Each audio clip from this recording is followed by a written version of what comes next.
traição tem cheiro, tem gosto amargo na boca, tem o som de gemidos abafados através de uma porta de hotel. Quando descobri que meu marido estava me traindo na nossa lua de mel, senti como se alguém tivesse arrancado o meu coração com as próprias mãos e o esmagado na minha frente. Mas nada, absolutamente nada poderia me preparar para descobrir com quem ele estava. Meu nome é Isadora, tenho 37 anos, trabalho como psicóloga em São Paulo e estou aqui para contar como minha vida desmoronou e como eu me reconstruí das cinzas, transformando a dor em poder. Esta história que vou compartilhar com vocês do canal Vingança do Dia não é ficção, não é dramatização. É a minha realidade crua, exposta para que talvez alguém que esteja passando pelo mesmo possa encontrar força no meu relato. Ainda consigo sentir o cheiro daquele resort em Bonito, no Mato Grosso do Sul. O Recanto das Araras era exatamente o que o nome prometia. Um paraíso natural, com águas cristalinas, pássaros coloridos e uma paz que parecia anunciar dias felizes. Renato e eu tínhamos nos casado após 3 anos de namoro. Ele, empresário bem-sucedido do setor de transportes, tinha me conquistado com seu charme, inteligência e aparente dedicação. Nossa cerimônia foi íntima, apenas para familiares e amigos próximos, mas elegante como minha mãe, Marta, fazia questão que fosse. Minha mãe. Só de mencionar, sinto um nó na garganta. Ela sempre foi uma mulher vaidosa, dona de uma boutique de roupas de alto padrão no shopping Iguatemi. Sempre impecável, sempre presente nas nossas decisões. Foi ela quem sugeriu o Recanto das Araras para nossa lua de mel. É discreto, romântico, perfeito para vocês? Ela disse com um sorriso que só agora, em retrospectiva, consigo identificar como carregado de segundas intenções.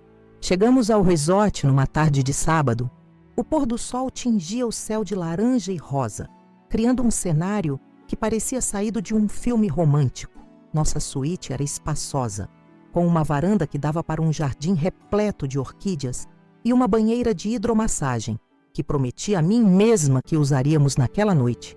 Arrumei nossas malas, preparei o ambiente, pétalas de rosa na cama, champanhe gelado, a lingerie de renda branca que tinha comprado especialmente para a ocasião. Tudo perfeito.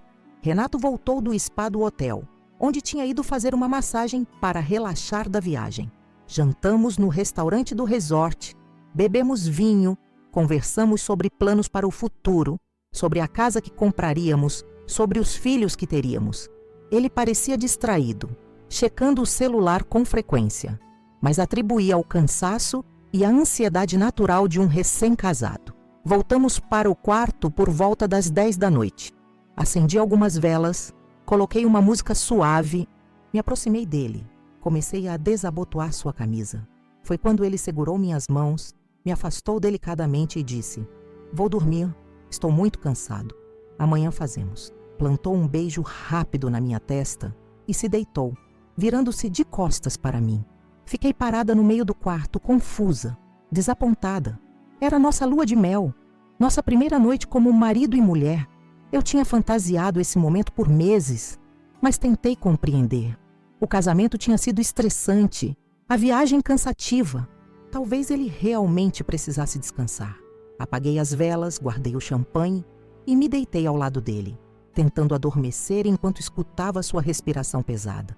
O sono veio, mas não durou muito. Acordei sobressaltada com o som do meu celular vibrando. Uma mensagem da minha mãe perguntando se estava tudo bem. Achei estranho ela mandar mensagem àquela hora, mas respondi rapidamente que sim. Quando me virei para voltar a dormir, notei que Renato não estava mais na cama. O relógio digital do criado mudo marcava 00:30 em ponto. Pensei que ele poderia estar no banheiro, mas a porta estava aberta e as luzes apagadas. Chamei seu nome em voz baixa, sem resposta. Foi quando notei que a porta do quarto estava entreaberta. Uma sensação estranha, um pressentimento gelado se apoderou de mim. Levantei, vesti o roupão do hotel e saí para o corredor. O hotel estava silencioso àquela hora. Olhei para os 2 lados do corredor e vi ao longe uma figura masculina que reconheci imediatamente como Renato. Ele caminhava furtivamente, como alguém que não quer ser notado. Instintivamente, me escondi atrás de uma grande planta ornamental e o observei. Ele parou em frente a um quarto algumas portas adiante do nosso, olhou para os lados e bateu suavemente 3 vezes. A porta se abriu apenas o suficiente para ele entrar, e então se fechou novamente. Fiquei paralisada por alguns segundos, tentando processar o que estava acontecendo. Meu marido na nossa lua de mel, saindo escondido no meio da noite para encontrar alguém em outro quarto. A ideia era tão absurda que quase me convenci de que estava tendo um pesadelo. Mas não era um pesadelo, era real demais. Me aproximei do quarto em questão com passos hesitantes, o coração martelando no peito com tanta força que temia que pudessem ouvi-lo através da porta. Quando cheguei perto o suficiente, ouvi sons. Primeiro baixos, depois mais altos, risadas abafadas, murmúrios. E então, gemidos, inequívocos, ritmados, crescentes. Minhas pernas fraquejaram. Precisei me apoiar na parede para não cair. Lágrimas começaram a escorrer pelo meu rosto enquanto a verdade me atingia como um tapa. Meu marido, com quem tinha acabado de me casar, estava traindo comigo na nossa primeira noite juntos como casados. A dor era física, um aperto no peito que mal me deixava respirar. Mas eu precisava saber. Precisava ver com meus próprios olhos. A fechadura era antiga, daquelas que ainda permitem que se espie através do buraco da chave. Me abaixei, tremendo, e aproximei meu olho direito. A visão era parcial, mas suficiente. Renato estava lá, de costas para mim, sobre uma mulher cujo rosto eu não conseguia ver completamente. Apenas vislumbrei cabelos louros com mechas platinadas muito familiares e um braço com uma pulseira de ouro que eu conhecia bem. Um presente que meu pai havia dado no aniversário de... Não podia ser. Era impossível, impensável, inimaginável. Me afastei da porta como se ela estivesse pegando fogo. Voltei cambaleando para nosso quarto, fechei a porta e me encolhi no canto mais distante, abraçando os joelhos, tentando controlar a respiração enquanto meu cérebro lutava para negar o que meus olhos tinham acabado de ver. Aqueles cabelos, aquela pulseira, pertenciam à minha mãe, Marta, a mulher que me criou, que organizou meu casamento, que sugeriu este resort para minha lua de mel. Minha própria mãe estava na cama com meu marido, enquanto eu deveria estar vivendo o momento mais feliz da minha vida. Passei a noite inteira em claro, sentada no chão gelado daquele quarto luxuoso que agora parecia uma prisão. As lágrimas secaram no meu rosto, dando lugar a uma dormência estranha. Quando os primeiros raios de sol começaram a entrar pelas frestas da cortina, ouvi a porta se abrindo suavemente. Renato entrou, tentando não fazer barulho, claramente supondo que eu ainda dormia. Fingi estar adormecida na poltrona, como se tivesse caído no sono ali mesmo após ler um livro. Isa, o que está fazendo dormindo aí? Ele perguntou com uma preocupação tão bem ensaiada que, se eu não tivesse presenciado a cena horas antes, teria acreditado. Abri os olhos lentamente, interpretando o papel da esposa inocente. Acordei com sede, vim beber água e acabei cochilando aqui mesmo. Forcei um sorriso. Onde você estava? Ele nem piscou ao mentir. No banheiro. Tive uma indisposição estomacal. Deve ter sido algo que comi no jantar. A facilidade com que as mentiras saíam de sua boca me deu náuseas. Como nunca tinha notado esse talento antes? Quantas outras falsidades ele havia me contado ao longo dos nossos 3 anos juntos? Que pena! Está se sentindo melhor agora? Perguntei, mantendo a faça. Sim, bem melhor. Vamos tomar café? Estou faminto. Faminto. Claro que estava, depois da noite de atividades com minha mãe. Uma onda de raiva me invadiu, mas a sufoquei. Não era o momento. Precisava pensar, planejar, entender a extensão daquela traição. Descemos juntos para o café da manhã. O restaurante do resort estava decorado com flores tropicais e servia frutas exóticas da região. Sob outras circunstâncias, teria admirado a beleza do local. Naquele momento, porém, cada cor parecia pálida, cada sabor insípido. Enquanto esperávamos ser atendidos, vasculhei o ambiente buscando sinais da minha mãe. Não demorou muito para encontrá-la. Marta estava sentada sozinha em uma mesa próxima à janela, impecavelmente vestida em um conjunto de linho branco, como se estivesse posando para um catálogo de moda. Nossos olhares se cruzaram por um segundo. Ela sorriu e acenou, convidando-nos a nos juntar a ela. Senti o estômago revirar. Olha, sua mãe está ali. Vamos sentar com ela? Renato sugeriu com naturalidade, como se não tivesse estado entre as pernas dela horas antes. Prefiro não, queria um momento só nosso. Minha voz saiu mais fria do que pretendia. É nossa lua de mel, Marta entenderá, completei tentando suavizar o tom. Vi um lampejo de alívio nos olhos dele. Claro, seria desconfortável até mesmo para alguém tão cínico sentar-se à mesa com a amante e a filha dela ao mesmo tempo, fingindo normalidade. Durante o café, observei as interações entre eles à distância. Os olhares cúmplices, a linguagem corporal. Como pude ser tão cega? Havia uma intimidade ali que transcendia o relacionamento convencional entre genro e sogra. Pequenos gestos que antes interpretei como cordialidade, agora revelavam sua verdadeira natureza. Lembrei-me de todas as vezes que Renato se ofereceu para buscar minha mãe em compromissos, das reuniões de trabalho, que coincidentemente aconteciam perto da boutique dela, dos presentes caros que ele lhe dava em datas especiais. Porque ela é família agora, justificava. A verdade estava diante dos meus olhos o tempo todo. Após o café, sugeri que fôssemos fazer uma trilha ecológica que o resort oferecia. Precisava de ar fresco, de espaço para respirar longe daquele ambiente contaminado pela traição. Renato concordou, parecendo aliviado por eu estar aparentemente animada com o passeio. A trilha serpenteava por uma área de mata preservada, com paradas em mirantes naturais, que proporcionavam vistas deslumbrantes do rio de águas cristalinas que cortava a propriedade. O guia explicava entusiasticamente sobre a flora e fauna locais, mas eu mal ouvia. Minha mente trabalhava freneticamente, repassando momentos dos últimos anos, identificando padrões, conectando pontos. Recordei o dia em que conheci Renato. Foi em um evento beneficente organizado pela boutique da minha mãe. Ela quem nos apresentou. Isadora, este é Renato Braga, um empresário brilhante que acaba de se tornar cliente da Eleganza.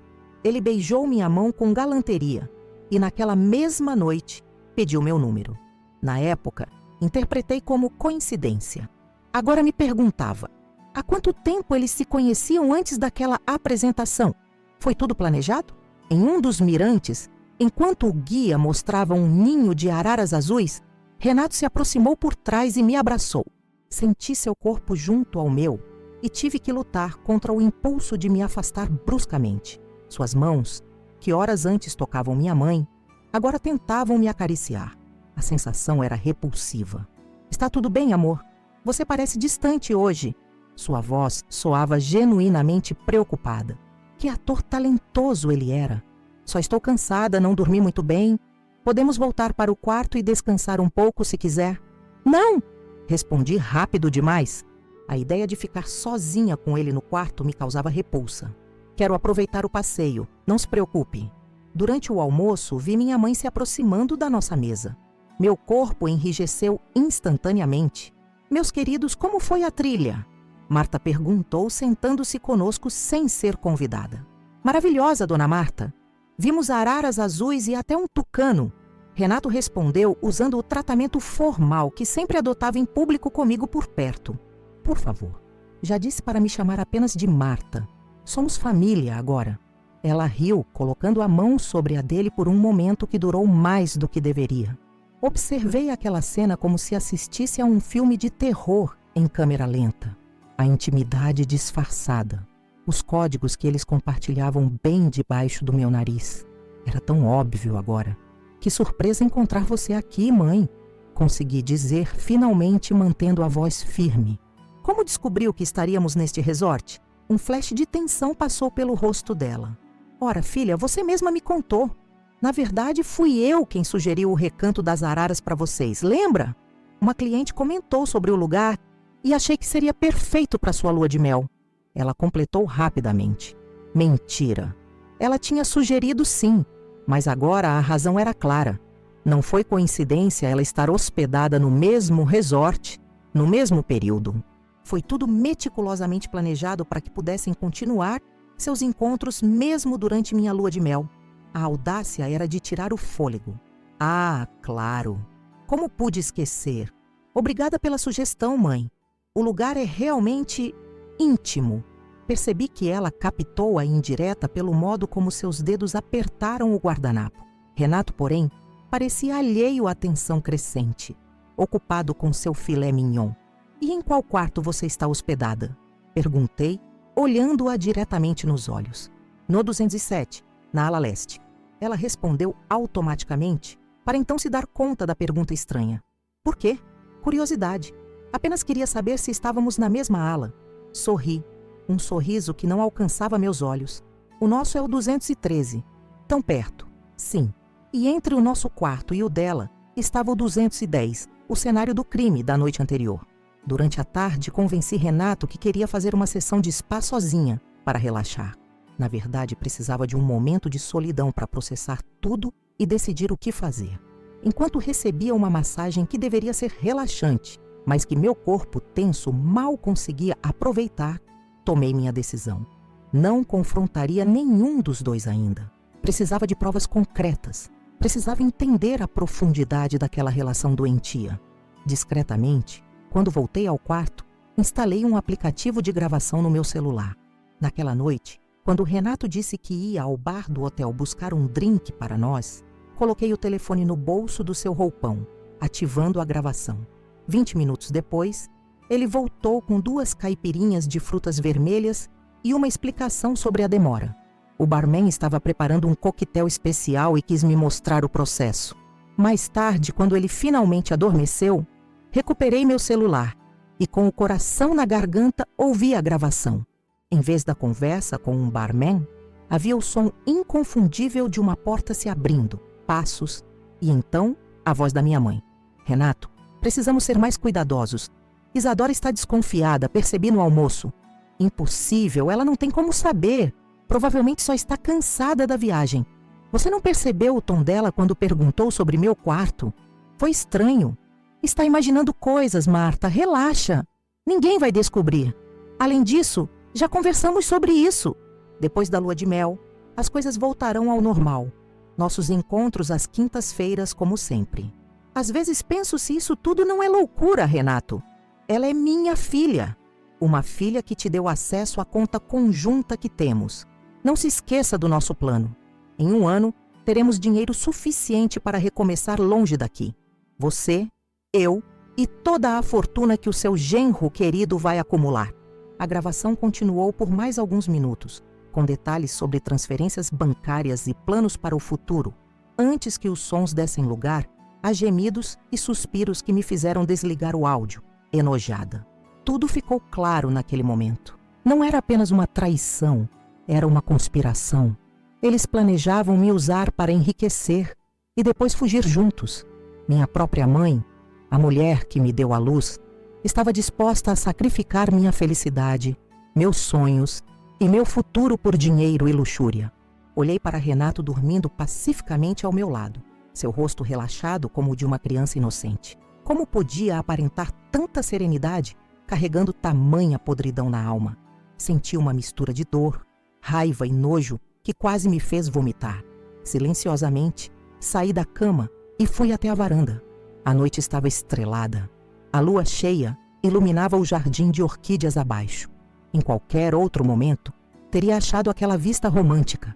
Agora parecia apenas um cenário cruel para a farsa que estava vivendo. Respirei fundo o ar úmido da mata e tomei uma decisão. Não seria apenas mais uma vítima na história deles. Não terminaria como a esposa ingênua que foi traída e roubada. Se eles queriam guerra, teriam. Mas primeiro, precisava de mais informações, mais provas, mais munição. Passei o resto da noite pesquisando no meu tablet, fazendo anotações, elaborando um plano. Quando o sol começou a nascer, já tinha dado o primeiro passo. Transferi uma quantia significativa da nossa conta conjunta para uma conta pessoal que Renato desconhecia. Era apenas o começo. No café da manhã, atuei como a esposa apaixonada, sugerindo que passássemos o dia na piscina do resort. Enquanto Renato nadava, enviei mensagens para minha amiga Tatiana, advogada especializada em direito familiar. Sem revelar todos os detalhes sórdidos, pedi orientação sobre como proceder legalmente em caso de infidelidade comprovada. Também contatei Gustavo, meu colega de trabalho com habilidades em tecnologia da informação, solicitando ajuda para monitorar comunicações digitais. Os próximos dias da lua de mel se transformaram num exercício de autocontrole e investigação. Sorria, beijava, fingia não perceber quando Renato inventava desculpas para desaparecer por algumas horas. Cada mentira dele era registrada, cada áudio gravado, cada movimento documentado. Minha mãe, percebendo que eu ainda não tinha descoberto nada, voltou à sua postura normal, até me convidando para um almoço só de mulheres, onde falou animadamente sobre os planos para reformar a casa de praia da família em Camburi. Pensei em transformar o quarto de hóspedes em um escritório para Renato. Ele comentou que gostaria de ter um espaço tranquilo para trabalhar quando vocês nos visitarem nos fins de semana. Ela planejava nosso futuro com a mesma dedicação com que planejava destruí-lo. A perversidade era impressionante. Quando finalmente retornamos a São Paulo, eu já tinha um dossiê completo sobre o caso deles e um plano de ação bem estruturado. Não seria uma vingança impulsiva, movida apenas pela emoção do momento. Seria calculada, paciente e devastadora. Porque a traição que sofri não foi apenas conjugal. Foi familiar, foi visceral, foi a pior forma de quebra de confiança que alguém pode experimentar. Voltei para a nossa rotina em São Paulo como uma atriz interpretando o papel da vida. Cada sorriso, cada beijo de despedida quando Renato saía para o trabalho, cada pergunta sobre seu dia, tudo fazia parte da minha encenação. Por fora, era a mesma Isadora de sempre. Por dentro, algo havia morrido e dado lugar a uma determinação fria que eu jamais imaginei possuir. Na primeira semana após nossa volta, instalei câmeras discretas em pontos estratégicos do nosso apartamento nos jardins. Pequenas, quase invisíveis, posicionadas na sala, no escritório e no quarto de hóspedes. Não coloquei no nosso quarto. Havia limites que eu não conseguiria suportar cruzar novamente. As gravações eram enviadas diretamente para um servidor seguro que apenas eu tinha acesso. Também contratei um investigador particular, recomendado por Tatiana. Paulo era um ex-policial discreto e eficiente, especializado em casos de infidelidade. Expliquei parcialmente a situação, omitindo que a amante era minha própria mãe. Ainda não estava pronta para compartilhar essa humilhação. Quero saber todos os lugares que ele vai às quintas-feiras, instruí. Lembrando da conversa gravada na lua de mel, quero fotos, vídeos, qualquer evidência que comprove o caso. Na clínica onde trabalhava, consegui manter a fachada de normalidade. Atendi meus pacientes, participei de reuniões, redigi relatórios. O trabalho era quase terapêutico. As horas dedicadas aos problemas alheios me davam um breve alívio dos meus próprios. Apenas Gustavo, meu colega mais próximo, notou alguma mudança. Está tudo bem, Isa? Você parece diferente desde que voltou da lua de mel, ele comentou durante um café. Considerei mentir, como vinha fazendo com todos, mas algo no olhar genuinamente preocupado de Gustavo me fez hesitar. Talvez precisasse de um aliado que não fosse parte do meu círculo familiar. Não está tudo bem, confessei em voz baixa. Descobri algo terrível na lua de mel, mas ainda não estou pronta para falar sobre isso. Preciso de mais provas. Gustavo não insistiu. Apenas cobriu minha mão com a dele num gesto de apoio silencioso. Quando estiver pronta, estarei aqui. Aquele pequeno momento de vulnerabilidade me fortaleceu, lembrando-me que ainda existiam pessoas dignas de confiança no mundo. A primeira quinta-feira após nosso retorno, Renato seguiu seu roteiro habitual. Despediu-se com um beijo na minha testa antes de sair para o trabalho, prometendo tentar voltar para o jantar. Mas não tinha certeza, pois havia uma reunião importante com investidores estrangeiros. Paulo o seguiu durante todo o dia, fotografando cada movimento. Às 17 horas, Renato saiu da sede da Transbraga Logística e dirigiu diretamente para um prédio comercial no bairro dos Jardins, não muito longe de nossa residência. Ironicamente, o edifício abrigava escritórios e flats de alto padrão. Conforme suspeitava, minha mãe já estava lá, tendo chegado cerca de 20 minutos antes. As fotos que recebi mostram os dois entrando no elevador. Ele carregando uma garrafa de champanhe, ela com uma pequena mala de viagem. Permaneceram no flat por aproximadamente 3 horas antes de saírem separadamente. A expressão relaxada e satisfeita nos rostos deles, nas fotos de saída, me causou uma onda de náusea que precisei controlar, respirando fundo várias vezes. Durante as semanas seguintes, Paulo documentou encontros semelhantes, todas as quintas-feiras, sempre no mesmo flat. Aparentemente, a unidade pertencia a um amigo de Renato que viajava frequentemente. Mais uma mentira, descobri depois. O flat estava registrado em nome de uma empresa fantasma, controlada pelo meu próprio marido. Paralelamente, comecei a investigar nossas finanças com uma minúcia que nunca lhe havia demonstrado antes. Renato sempre lidou com essa parte, garantindo que eu tivesse cartões de crédito sem limites e nunca precisasse me preocupar com dinheiro.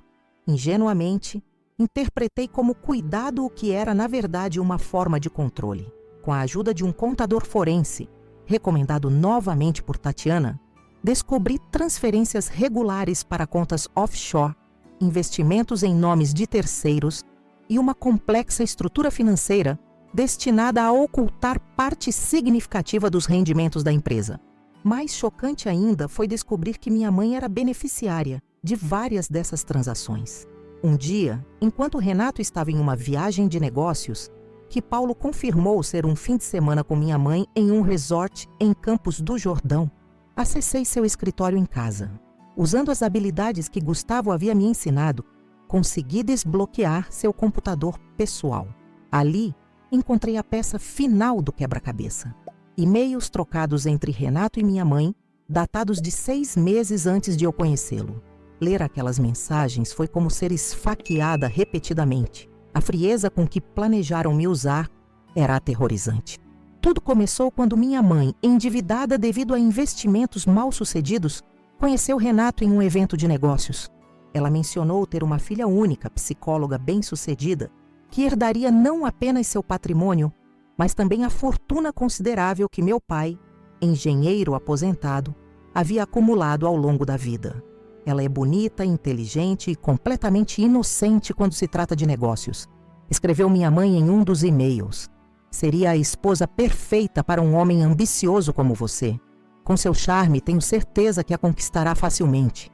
O plano era simples. Renato me seduziria, casaria comigo e juntos eles manipulariam meu acesso às finanças da família, desviando recursos gradualmente até acumularem o suficiente para desaparecer. Meu pai, que confiava cegamente na esposa de quase 40 anos, jamais suspeitaria. E eu seria deixada sem nada, provavelmente sendo culpada pelo desastre financeiro. Precisamos ser pacientes, escreveu Renato em resposta. 3 anos é tempo suficiente para conquistar sua confiança total antes do casamento. Depois disso, mais 1 ano para a execução final do plano. O relacionamento sexual entre eles não estava previsto originalmente. Era apenas um bônus conveniente, como minha mãe descreveu em uma mensagem particularmente repulsiva. A traição física começou alguns meses após eu começar a namorar Renato, quando minha mãe o procurou para discutir os próximos passos do plano. Imprimi todos os e-mails, salvei cópias em múltiplos dispositivos e locais seguros e documentei cada transação financeira suspeita. A cada nova descoberta, minha determinação crescia. Isso não era mais apenas sobre vingança, era sobre justiça. No entanto, o golpe mais doloroso ainda estava por vir. Em uma tarde aparentemente comum, recebi uma ligação do meu pai. Sua voz soava animada, o que era raro para alguém geralmente tão reservado. Filha, preciso te contar uma novidade.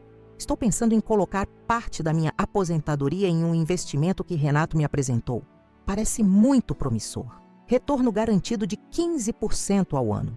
O que acha? Meu sangue gelou. Eles já estavam mirando nas economias do meu pai, o dinheiro que sustentaria sua velhice. O plano estava avançando mais rápido do que imaginei. Pai, que tipo de investimento é esse exatamente? Perguntei, tentando manter a voz calma. Algo relacionado à logística internacional? Não entendi todos os detalhes técnicos, mas confio no Renato. Ele entende desse mercado. Sua mãe também achou uma ótima ideia. Claro que ela achou. Respirei fundo. Precisava ganhar tempo sem levantar suspeitas. Parece interessante, mas acho melhor conversarmos pessoalmente sobre isso. Que tal jantar lá em casa amanhã? Podemos discutir os detalhes com calma. Ele concordou e desligamos. Imediatamente liguei para Tatiana. Preciso agir agora, disse assim que ela atendeu. Eles estão prestes a dar o golpe no meu pai. Tem certeza de que está pronta? As provas que reunimos já são substanciais, mas uma acusação dessa magnitude, nunca estarei completamente pronta, interrompi. Mas não posso permitir que destruam meu pai. É hora de acabar com isso. Marquei uma reunião urgente com ela e o investigador para aquela mesma noite. Renato, convenientemente, tinha um jantar de negócios e não estaria em casa. No escritório discreto de Tatiana, revisamos todo o material coletado. As evidências eram irrefutáveis. Fotos, vídeos, gravações de áudio, e-mails, documentos financeiros, um dossiê completo da conspiração. Isso é mais sério do que imaginávamos inicialmente, comentou Paulo, o investigador. Não é apenas infidelidade conjugal, é fraude financeira elaborada. O que recomenda que eu faça? Perguntei. Tatiana inclinou-se para a frente, os olhos fixos nos meus. Legalmente, temos várias opções. Podemos entrar com processo de divórcio litigioso citando a infidelidade, o que já garantiria condições favoráveis a você. Podemos também apresentar denúncias às autoridades sobre as fraudes financeiras, o que provavelmente resultaria em processos criminais contra ambos. Mas há um detalhe complicador, continuou ela, hesitante. Sua mãe. Você está preparada para as consequências de expor publicamente o envolvimento dela? A pergunta pairou no ar por alguns segundos. Estava eu realmente pronta para destruir publicamente minha própria mãe? A mulher que, apesar de tudo, me criou, me educou, esteve presente em cada momento importante da minha vida? Lembrei-me então de uma sessão com um dos meus pacientes, um homem que sofreu abuso psicológico da esposa por décadas antes de finalmente se libertar. O perdão, ele me disse, não significa permitir que continuem a te machucar. Às vezes, a forma mais elevada de compaixão é estabelecer limites definitivos. Estou preparada, respondi finalmente, mas quero fazer isso do meu jeito. Na manhã seguinte, enviei uma mensagem para meu pai, cancelando o jantar com uma desculpa qualquer e sugerindo que nos encontrássemos em um café próximo à sua casa. Precisava falar com ele longe de Renato e minha mãe. O Café Serenidade era um lugar tranquilo, frequentado principalmente por aposentados do bairro. Meu pai já estava lá quando cheguei, folheando o jornal enquanto tomava seu café preto sem açúcar, como sempre fez.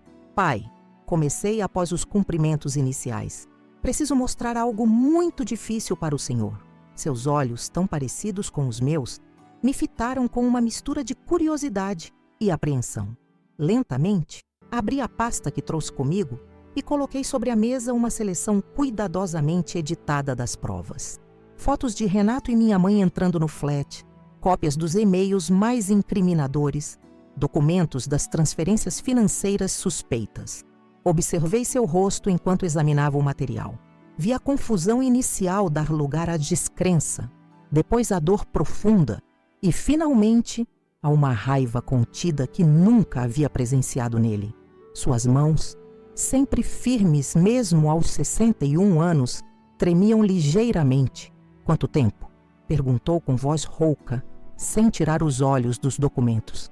Pelo que descobri, começou antes mesmo de eu conhecer Renato. Ela o apresentou a mim propositalmente, como parte de um plano para acessar seu dinheiro, pai. Nosso casamento foi uma farsa desde o início. Ele fechou os olhos por um momento, como se tentasse processar a magnitude da traição. Quando os abriu novamente, pareciam mais opacos, mais velhos. E você descobriu?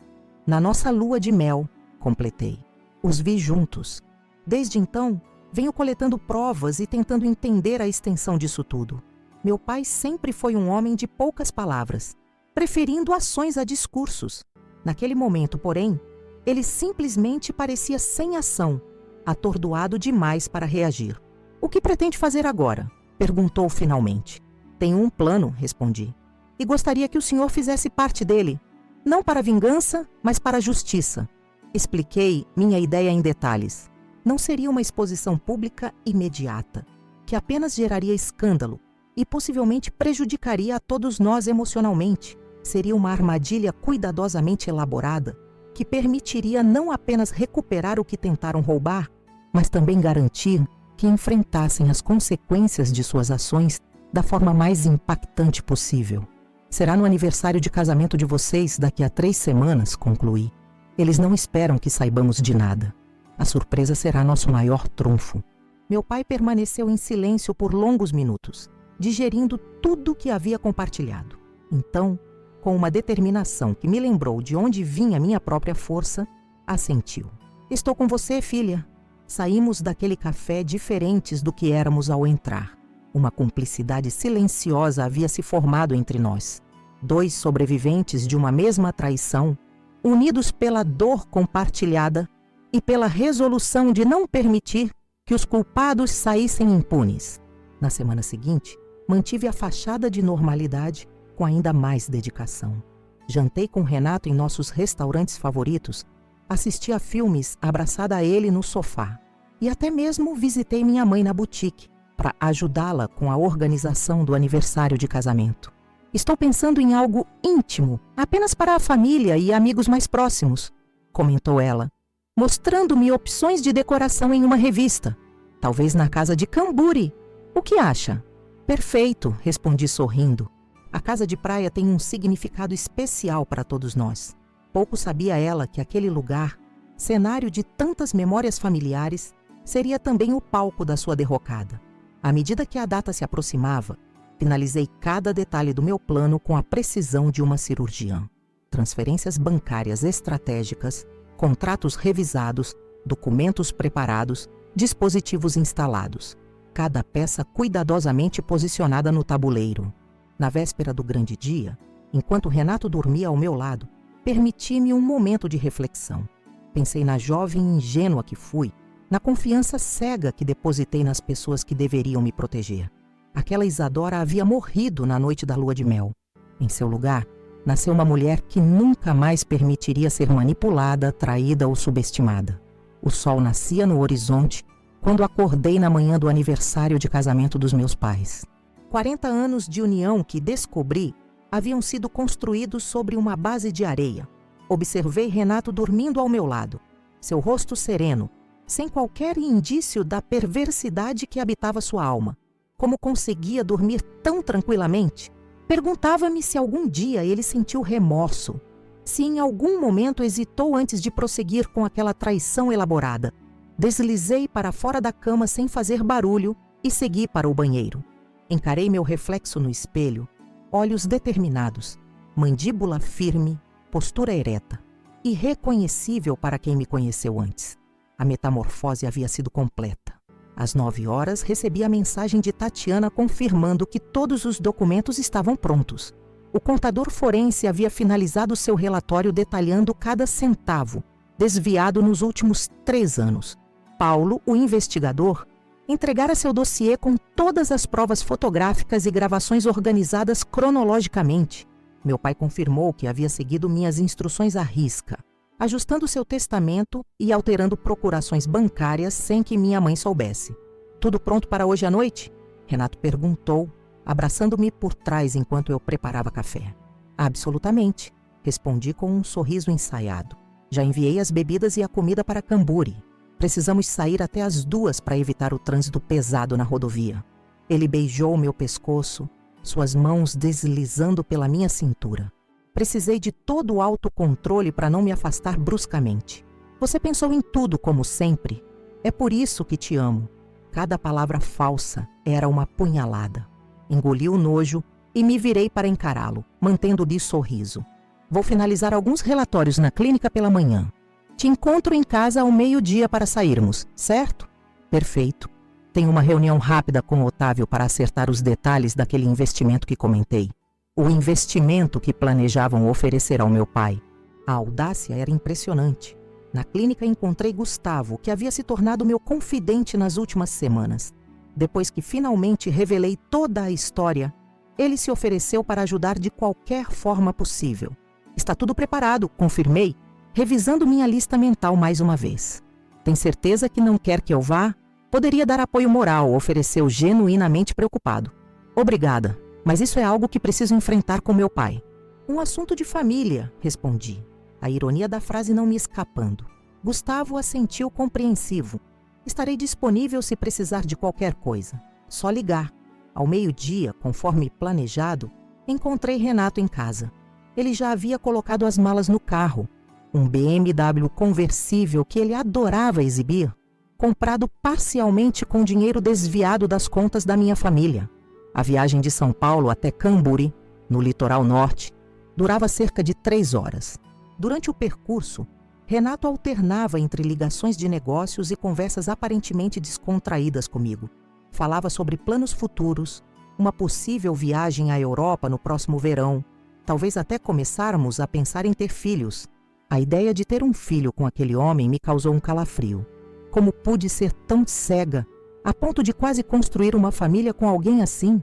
Seria um ótimo momento para começarmos a tentar, ele comentou, sua mão pousando sobre minha coxa. Seus pais ficariam felizes em ser avós, não acha? Sorri vagamente olhando para a estrada. Talvez. Vamos conversar sobre isso depois do aniversário. Um depois que nunca chegaria. Passamos pela cidade de São Sebastião e seguimos pela estrada sinuosa que levava à praia de Camburi. A casa ficava numa área reservada, com vista privilegiada para o mar e acesso a uma pequena praia particular. Construída pelo meu avô na década de 70, havia sido o refúgio da família por gerações. Quantos verões passei ali, construindo castelos de areia sob o olhar atento dos meus pais. Quantos natais celebramos na varanda, admirando o oceano sob o céu estrelado. Memórias que agora pareciam pertencer a outra vida, outra família. Quando chegamos, minha mãe já estava lá, supervisionando os preparativos. Vestia um conjunto de linho azul marinho que realçava seu bronzeado recente, provavelmente adquirido durante o retiro de meditação, que, na verdade, foi um fim de semana com Renato em Ilhabela, conforme Paulo documentou detalhadamente. Finalmente chegaram, exclamou abraçando-me com falso entusiasmo. Seu pai está descansando um pouco, a viagem o cansou. Notei que ela abraçou Renato por tempo demais, suas mãos demorando-se em seus ombros. Detalhes que antes passariam despercebidos, agora gritavam aos meus olhos treinados. Vou levar nossas malas para cima, ofereceu Renato. Obrigada, querido. Nosso quarto é o mesmo de sempre, no final do corredor, respondi, observando o olhar rápido que ele trocou com minha mãe. Enquanto ele subia, ajudei minha mãe com os últimos detalhes da decoração. Bandeirolas delicadas pendiam do teto da varanda. Mesas estavam dispostas estrategicamente pelo jardim. E uma pequena tenda havia sido montada perto da piscina para abrigar o buffet. Uma celebração elegante para 40 anos de um casamento que, eu descobrira, fora marcado por mentiras nos últimos tempos. Contratei um fotógrafo para documentar a festa, comentou minha mãe ajustando um arranjo floral. E aquele chefe que seu pai adora vai preparar o jantar. Parece perfeito, respondi. Ah, quase esqueci. Preparei uma apresentação especial, um vídeo com fotos antigas da família. Pensei em projetá-lo durante o jantar. Que ideia maravilhosa, filha. Seu pai vai adorar essa surpresa. Ela não fazia ideia de qual seria a verdadeira surpresa. À medida que a tarde avançava, os demais convidados começaram a chegar. Amanda, irmã de Renato, com quem eu sempre tive uma relação cordial. Fernando Duarte, amigo de longa data da família e padrinho do meu casamento. Alguns colegas de trabalho do meu pai da época da ativa. Vizinhos próximos da casa de São Paulo. Cerca de 30 pessoas no total. Um público seleto para o espetáculo que eu havia preparado. Meu pai desceu por volta das 6, impecavelmente vestido em um terno claro que o fazia parecer mais jovem. Seus olhos, contudo, carregavam o peso da revelação que compartilhamos. Quando nossos olhares se cruzaram, trocamos um aceno quase imperceptível, a confirmação silenciosa de que estávamos prontos. O crepúsculo tingia o céu de tons alaranjados, quando os convidados se reuniram para brindar ao casal. Meu pai fez um discurso breve sobre compromisso e lealdade, cada palavra carregada de ironia que apenas nós dois compreendíamos. Minha mãe enxugou lágrimas falsas enquanto agradecia a todos pela presença. E agora, anunciou Fernando, o mestre de cerimônias improvisado. Isadora preparou algo especial para homenagear os pais. Era minha deixa.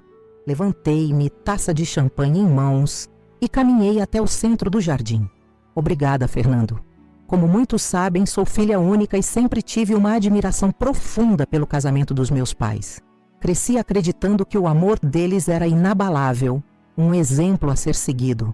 Fiz uma pausa estratégica, observando o sorriso orgulhoso da minha mãe. Por isso pensei em compartilhar com todos os momentos mais significativos dessa união. Preparei uma pequena retrospectiva com fotos e vídeos que contam essa história. Um assistente que havia contratado especificamente para a ocasião posicionou um projetor e uma tela grande. As luzes do jardim foram reduzidas, criando a atmosfera ideal para a apresentação. Sinalizei para que começasse. As primeiras imagens eram exatamente o que todos esperavam. Fotos do casamento dos meus pais 40 anos atrás, registros da minha infância, viagens em família, comemorações de aniversários e natais. Sorrisos sinceros congelados no tempo, memórias de uma época em que a palavra traição não fazia parte do nosso vocabulário familiar. Então, sem qualquer aviso, o tom da apresentação mudou.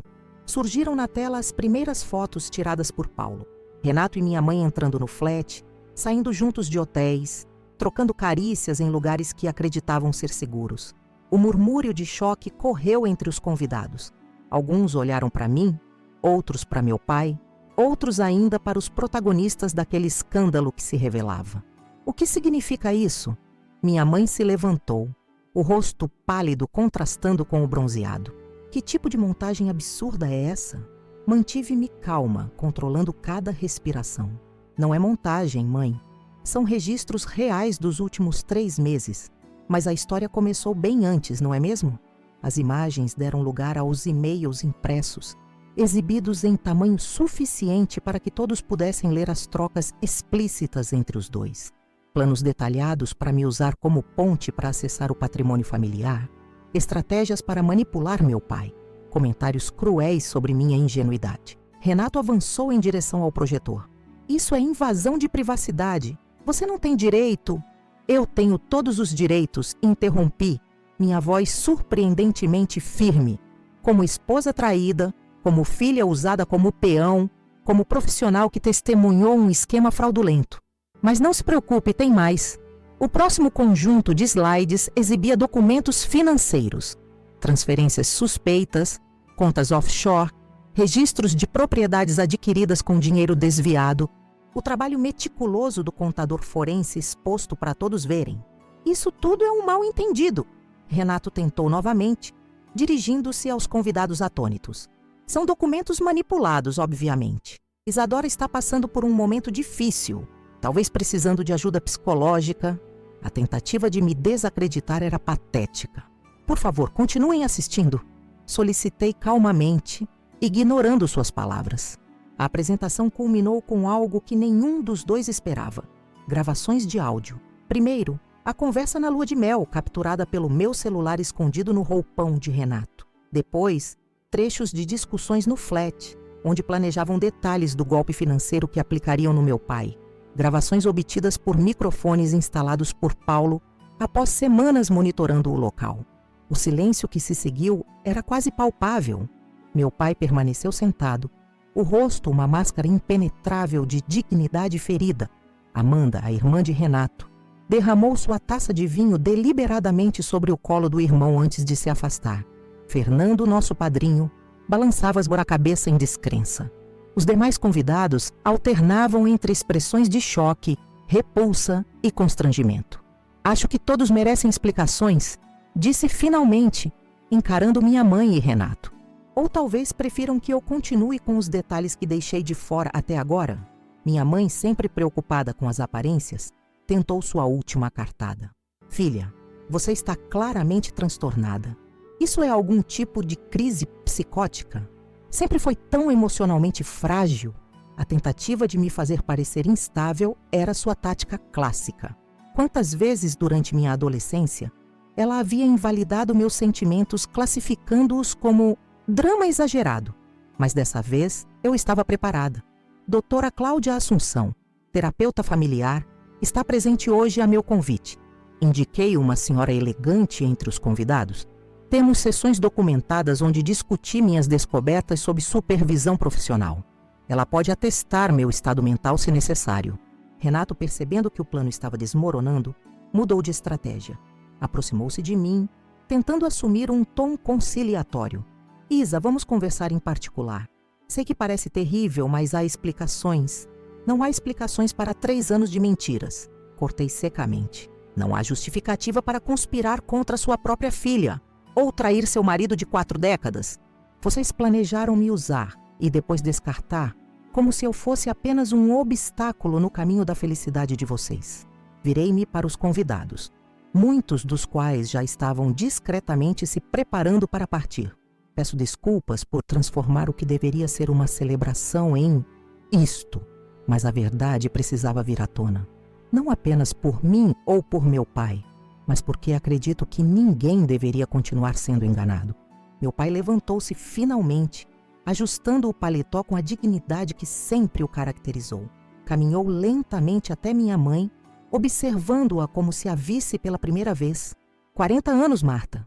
Construímos uma vida juntos por 40 anos. Se estava infeliz, poderia ter simplesmente pedido o divórcio. A simplicidade daquela frase carregava todo o peso da traição. Minha mãe não respondeu. Talvez pela primeira vez na vida estivesse sem palavras. Renato, percebendo que a situação era irrecuperável socialmente, tentou sua última manobra, a intimidação.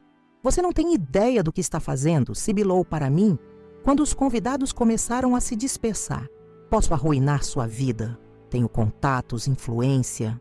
Sorri serenamente. Acho que você não entendeu ainda, Renato.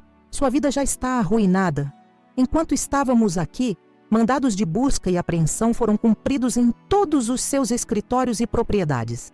As autoridades estão especialmente interessadas nas contas offshore em Cayman e na estrutura de empresas fantasmas que você montou.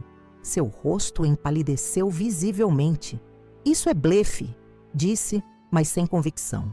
O relatório completo do contador forense já está com o Ministério Público e a Receita Federal. As gravações que evidenciam conspirações para fraudes financeiras foram anexadas ao processo. E há mais. Como sua esposa, tive acesso legal a documentos que você acreditava estarem protegidos. Enquanto falava, notei que alguns convidados observavam discretamente a cena à distância. A humilhação pública era parte da minha vingança. Não por crueldade, mas porque pessoas como Renato e minha mãe se alimentavam das aparências, da respeitabilidade que projetavam. Quanto ao nosso casamento, continuei, retirando um envelope do bolso. Aqui está a petição de divórcio.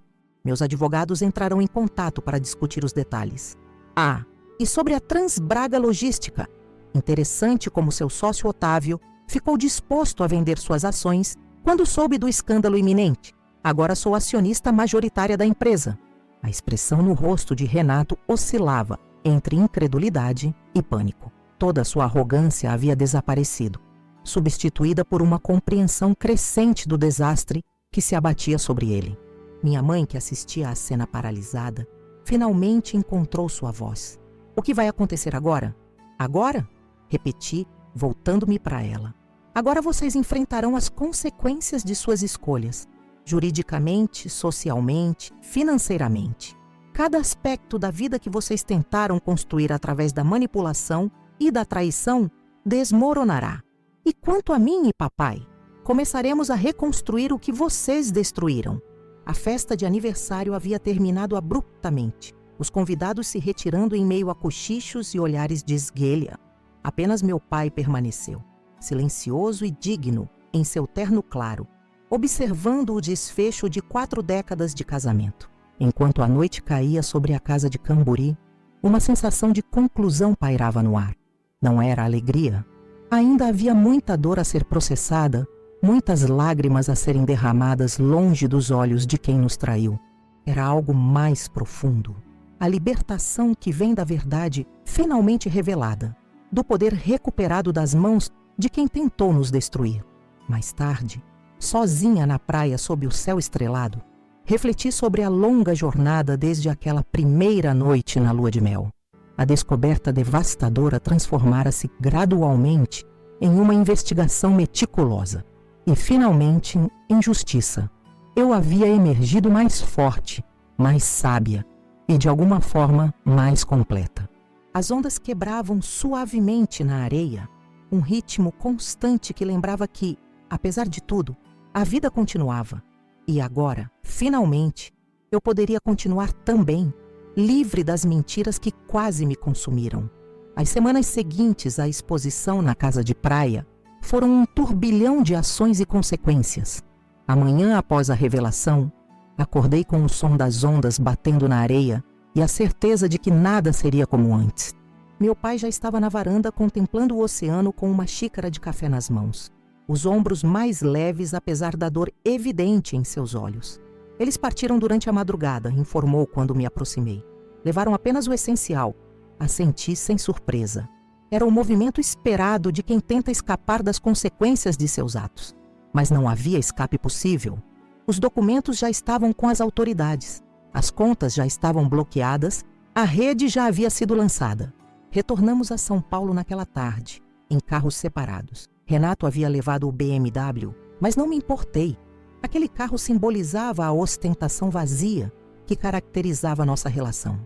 Dirigi o antigo Volvo do meu pai, encontrando conforto na simplicidade e honestidade daquele veículo que nos acompanhou em tantas viagens familiares.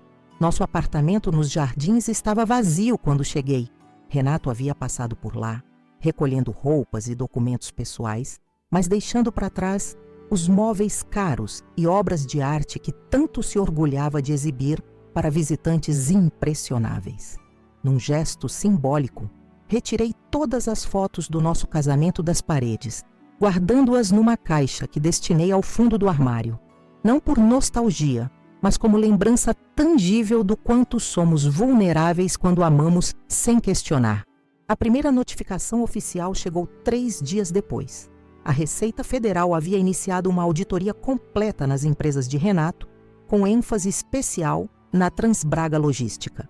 Simultaneamente, o Banco Central congelou suas contas pessoais e corporativas mediante evidências de possível lavagem de dinheiro.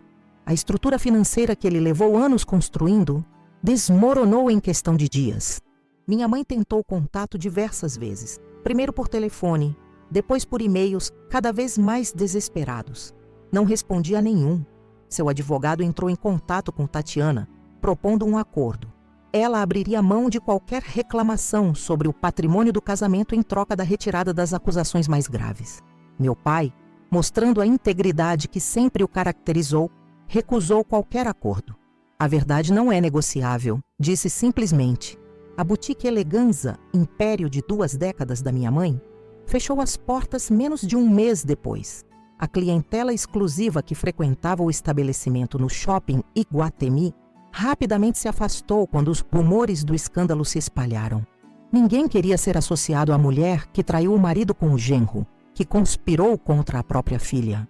No mundo da alta sociedade paulistana, as aparências importavam mais que qualquer coisa. E minha mãe havia cometido o pecado imperdoável de ser exposta. Enquanto isso, assumi formalmente o controle da Transbraga Logística.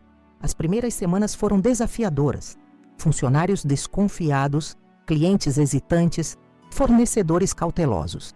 Mas eu tinha 2 vantagens significativas.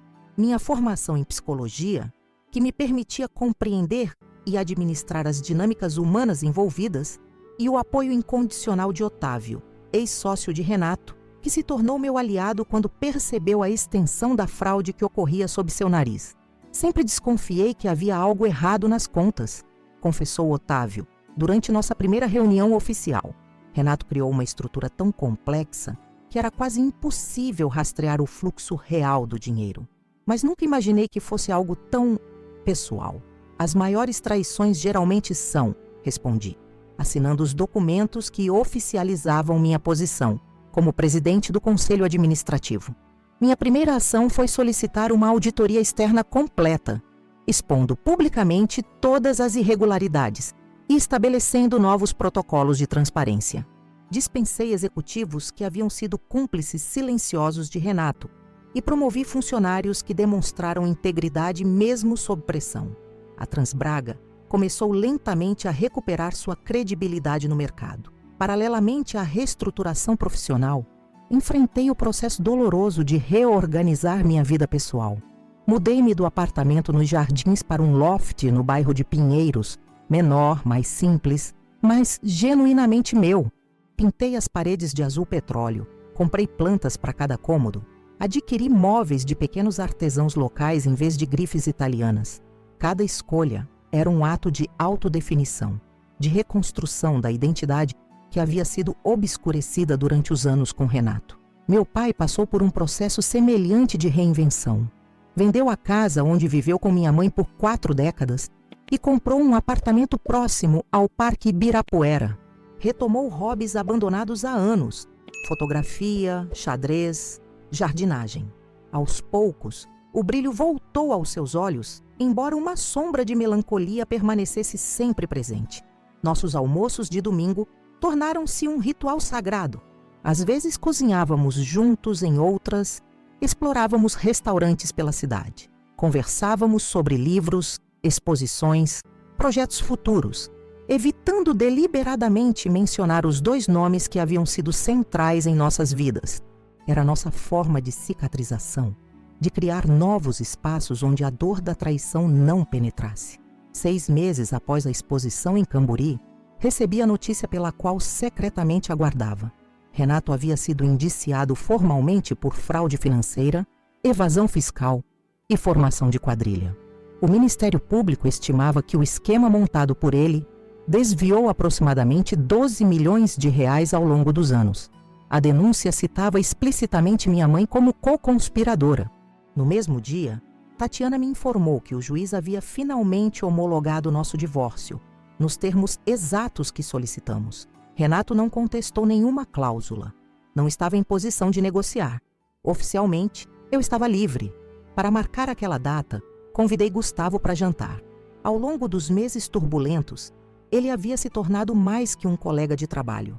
Era um confidente, um apoio constante, alguém que enxergava além da história de traição que ameaçava me definir aos olhos dos outros. Escolhi um pequeno restaurante no Bexiga, conhecido pela autenticidade de sua comida italiana e pela ausência de pretensão, longe dos estabelecimentos luxuosos que Renato insistia em frequentar, onde éramos vistos mais do que víamos, onde o status da reserva importava mais que o sabor da comida. Para novos começos, brindou Gustavo, erguendo sua taça de vinho tinto. Para verdades reveladas, complementei, sentindo o peso daqueles meses finalmente começando a se dissipar. Durante o jantar, compartilhei os detalhes do indiciamento e do divórcio finalizado. Gustavo ouviu atentamente, como sempre fazia, sem julgamentos ou platitudes vazias. Como se sente? Perguntou simplesmente quando terminei meu relato. Refleti por um momento antes de responder. Vingada? Sim. Satisfeita? Não completamente. Aliviada? Talvez. Principalmente me sinto autêntica, como se finalmente estivesse vivendo minha própria vida, não a versão que alguém criou para mim. Ele assentiu, compreendendo a complexidade do que eu tentava expressar. A verdadeira liberdade vem quando deixamos de nos definir pela dor que nos causaram. Aquela frase ressoou dentro de mim por dias. Percebi que, embora tenha executado minha vingança com precisão cirúrgica, ainda permitia que a traição ocupasse um espaço desproporcional em minha identidade. Era hora de reequilibrar essa equação. Na semana seguinte, tomei 2 decisões significativas. Primeiro, reduzi minha participação direta na Transbraga, delegando a gestão cotidiana a uma equipe de confiança liderada por Otávio. Segundo, amplifiquei meu trabalho na clínica, desenvolvendo um programa especializado para vítimas de traumas relacionais, pessoas que, como eu, tiveram suas vidas despedaçadas por traições profundas.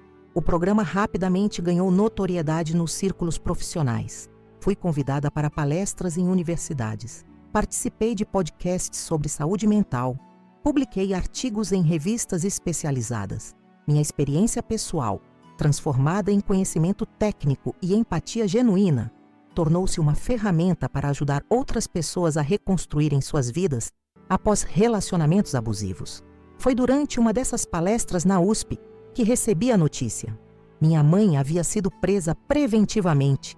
As evidências eram irrefutáveis e o juiz considerou que havia risco de fuga após Renato ter sido detido tentando embarcar para o Uruguai com documentos falsos. Meu primeiro impulso foi ligar para meu pai, mas hesitei. Ele havia iniciado um relacionamento tímido com uma professora aposentada que conheceu no clube de xadrez do parque. Estavam planejando uma viagem a Gramado. Decidi não interromper esse momento de renovação com notícias sobre um passado que ele tentava deixar para trás. Em vez disso, liguei para Tatiana. Ela pediu para te ver, informou minha advogada após detalhar as circunstâncias da prisão. Como sua filha, você tem direito a visitas, se quiser. Aquela possibilidade não havia cruzado minha mente. Visitar minha mãe na prisão? Que conversação possível poderia existir entre nós agora? Que palavras poderiam preencher o abismo que suas ações criaram?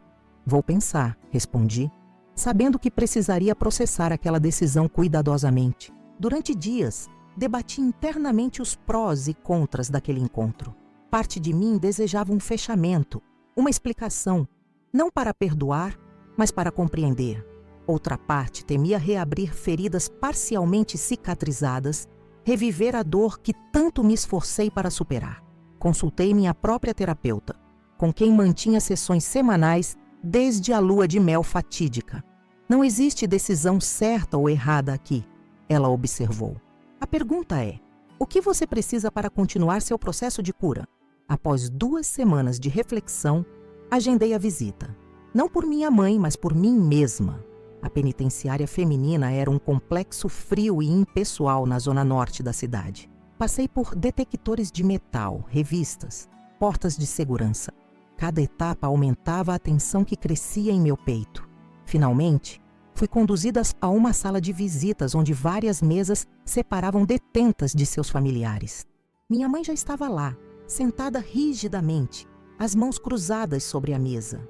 O uniforme laranja contrastava violentamente com a elegância que sempre a caracterizou. Sem maquiagem, sem joias, sem o cabelo perfeitamente arrumado, parecia menor, mais velha, quase irreconhecível. Sentei-me à sua frente em silêncio.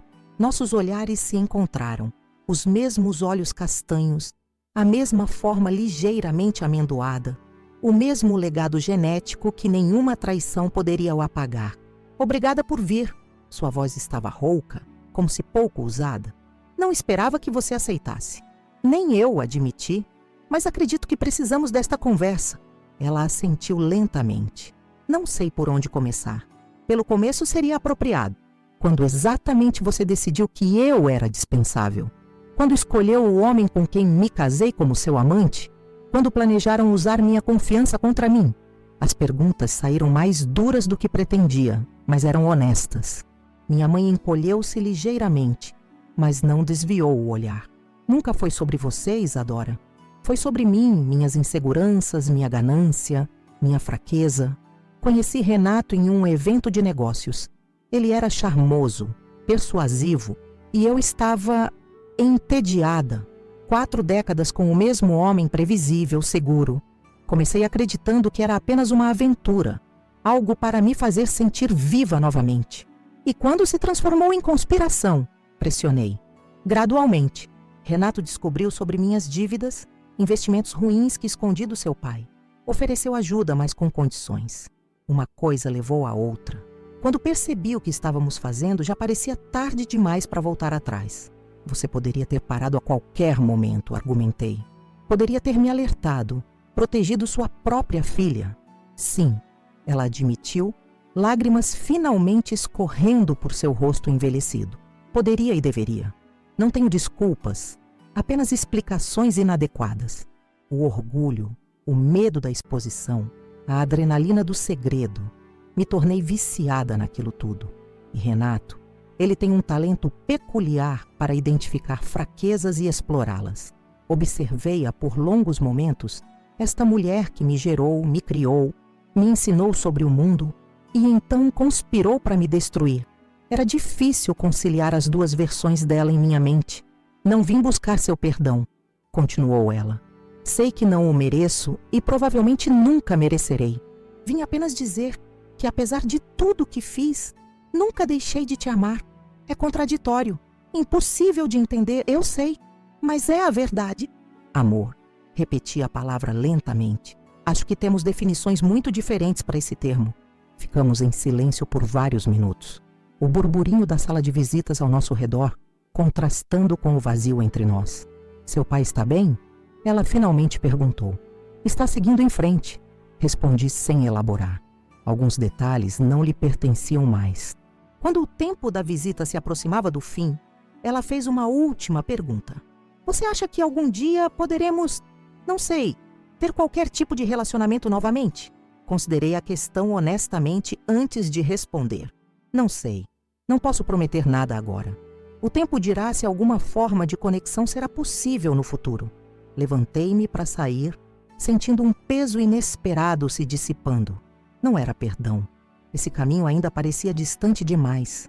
Era algo mais básico e talvez mais importante. A compreensão de que sua traição, embora tenha me marcado profundamente, não definiria o restante da minha vida.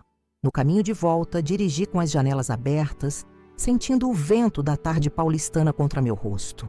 Parei no Parque Ibirapuera e caminhei por quase 1 hora entre as árvores, observando famílias, casais, indivíduos mergulhados em suas próprias histórias.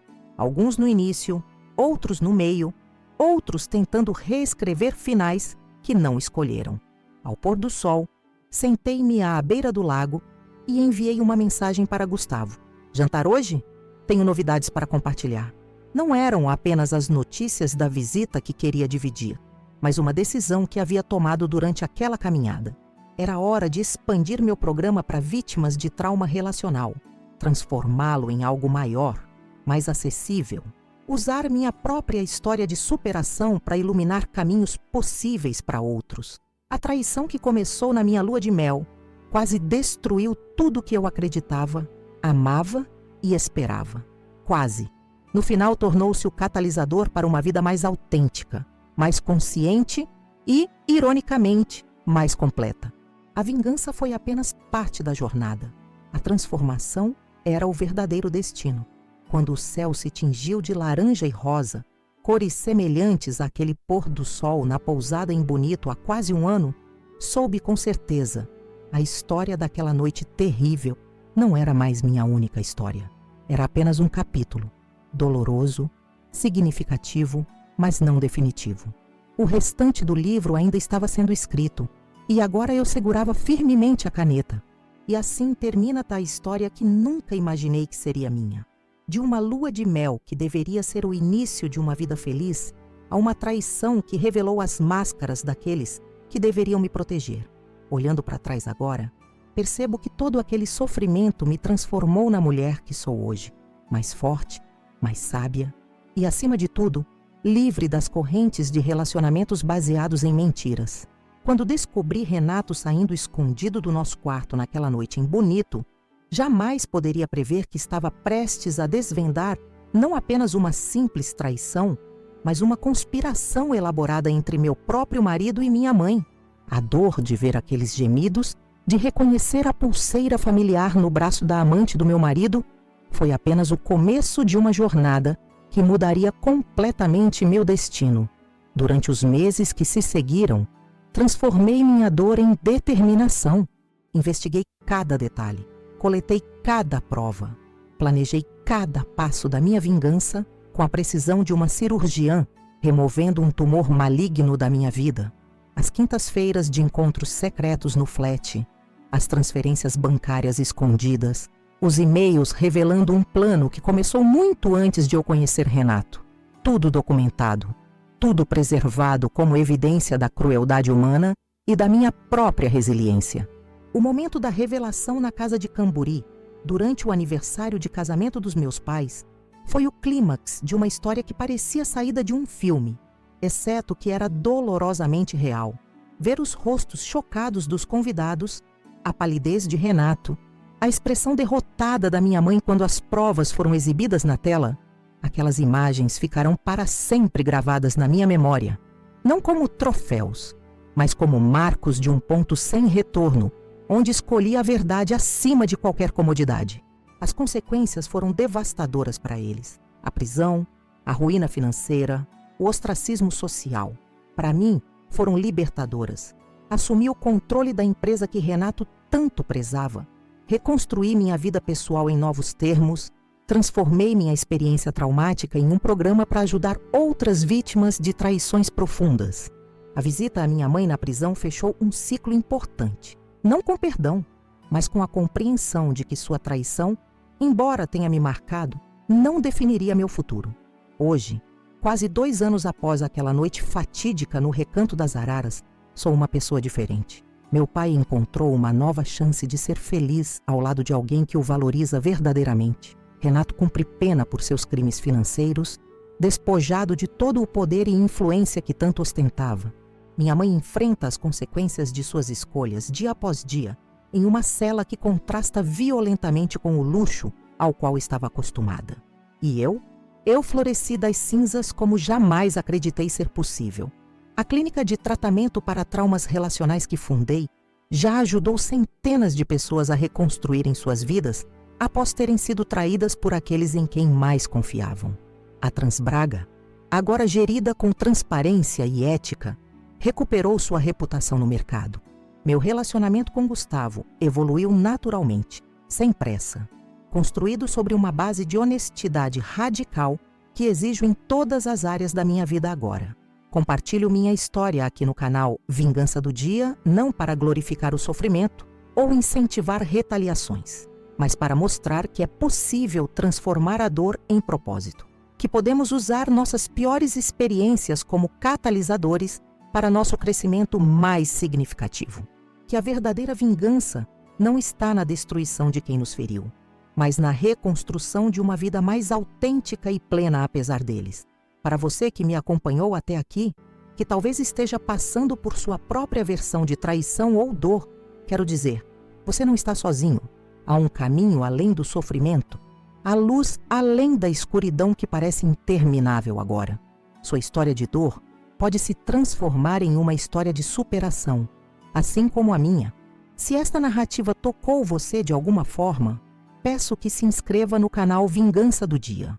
Cada semana compartilhamos histórias reais como a minha, relatos de pessoas que enfrentaram traições impensáveis e encontraram formas de reconstruir suas vidas, às vezes através de vinganças elaboradas, outras vezes através do simples ato de seguir em frente com dignidade. O botão de inscrição está logo abaixo deste vídeo. Ao se inscrever e ativar o sininho, você receberá notificações quando novas histórias forem publicadas. Histórias que podem inspirar, consolar ou simplesmente mostrar que outros já passaram pelo que você está passando agora. Deixe também seu like neste vídeo. Acredite, esse simples gesto faz toda a diferença para que nossas histórias alcancem mais pessoas que precisam ouvi-las. E nos ajuda a entender quais narrativas mais ressoam com nossa audiência. Mas o que realmente valorizo são seus comentários. Conte-me, já viveu alguma situação de traição? Como lidou com isso? Teria feito algo diferente do que eu fiz? A seção de comentários deste canal se tornou um espaço de apoio mútuo, onde pessoas compartilham suas próprias experiências e encontram conforto nas palavras umas das outras. Gravar estes vídeos, reviver estas memórias para compartilhá-las com vocês, não é um processo fácil. Exige coragem, vulnerabilidade e muito trabalho. Se minhas palavras trouxeram algum valor para a sua vida, considere apoiar o canal através do Valeu Demais, nosso sistema de doação que aparece na tela agora. Qualquer contribuição, por menor que seja, ajuda a manter o Vingança do Dia no ar e nos permite trazer mais histórias diariamente. Seu apoio financeiro permite que contratemos editores de qualidade, que viajemos para entrevistar pessoas com histórias impactantes, que mantenhamos a independência editorial que nos permite contar estas narrativas sem filtros ou censuras. É um investimento direto na continuidade deste espaço que criamos juntos. Nos outros vídeos do canal, você encontrará histórias tão impactantes quanto a minha, algumas com finais felizes, outras nem tanto, mas todas carregadas de lições valiosas sobre a natureza humana e nossa capacidade de superação. Explore nosso acervo. Há testemunhos que certamente falarão diretamente ao seu coração. Antes de encerrar, quero agradecer a cada pessoa que dedicou seu tempo a ouvir minha história. Compartilhar esta jornada dolorosa não foi fácil. mas saber que minhas experiências podem iluminar o caminho de outros torna tudo válido. A vida continua após as piores traições e frequentemente nos surpreende com sua capacidade de nos oferecer segundas chances. Lembre-se, sua história não termina no capítulo mais doloroso. O livro continua sendo escrito e você é o autor principal. Não permita que a traição se torne sua identidade. Deixe que seja apenas um capítulo que te ensinou a ser mais forte, mais sábio e mais autêntico.